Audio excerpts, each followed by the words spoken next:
maiden of Final Fantasy XI returns to us at a relatively poor time, and we'll explain upon that. So without further ado, let's go ahead and hop on in. This video is going to be relatively short as there's not much to talk about. Arciela did not receive a rework. All she received was her LD and LD extension boards. As always, big shout out to the Tom Rage group for the lovely infographics that will be displayed in this video. Lovely group of people. If you are not finding them on any of their social media platforms such as the Facebook and or Reddit or giving the website a check-see, make sure you go do so. Those are a lovely group of people and very helpful to the community.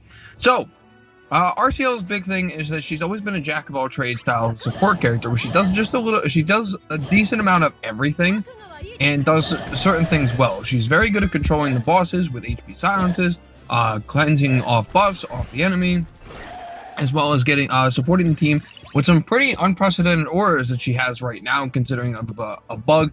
Double check the infographic to see what I'm talking about. As well as HP heals and brave regen and brave heals, in the form of basically brave refunds to the party due to her fast break framed buff. There we go. Her LD is an AoE HP attack that inflicts a brand new debuff called Capacitor Break. Now what this does is it increases damage done by Arciela only by 20% and makes it so the enemy cannot get any brave gains, much like the Yuffie effect. Now, the big problem with the LD, obviously, is that the 20% damage is only for Arciela. But overall, that's fine, because it helps buff up her damage, which she's always been lacking in, considering her style of play, and as well as giving you another means of controlling the enemy even further. The only issue with Arciela now is of the time that she comes out. Now, I'm going to stress very strongly that she is not a bad character. She came out at a bad time.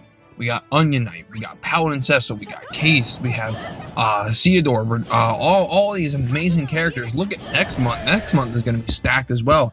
Aerith, Emperor Burst, and LD. We have a lot of characters that, quite frankly, just overshadow and overall just outperform Arciela in a lot of aspects that Arciela really shines in. That's why I do believe that Arciela should have received the rework, but there's always time for that in the future. Arciela is not a bad character, just bad timing. If Arciela came out maybe a month or two before, I think she would receive a lot more play than she does now. But overall, she's very splashable into a lot of team compositions and very usable in a lot of team compositions. So do not get me wrong, she's a very well-rounded character with a lot of great things going for her. Now, before we hop out, let's go ahead and talk about the banner. The banner is, it's all right. It refeatures Renoa and Prish. Prish is very dated, and Renoa, without her LD, is still a decent damage dealer. Obviously, we have better options, but if you have the LD and are possibly missing any of her gear that you didn't want or didn't have the power tokens for, or you were missing the EX, now is the time that you could possibly get it if you're looking for that. But I wouldn't really go too deep in this banner. We've had plenty of means of getting all of our other weapons, including X power tokens that we've been getting. So overall, the banner is decent. It's nothing too crazy, nothing too insane. I feel for Arciela because, again, she's a very, very strong and very powerful character, but just will be overtaken by the vast majority of amazing characters that are coming out this month who could do just a lot more beneficial things in the long run for your team composition. So it's really unfortunate that I have to say all this about our girl here, but still a really great character, and if you want to find the ability to use her, you most definitely can.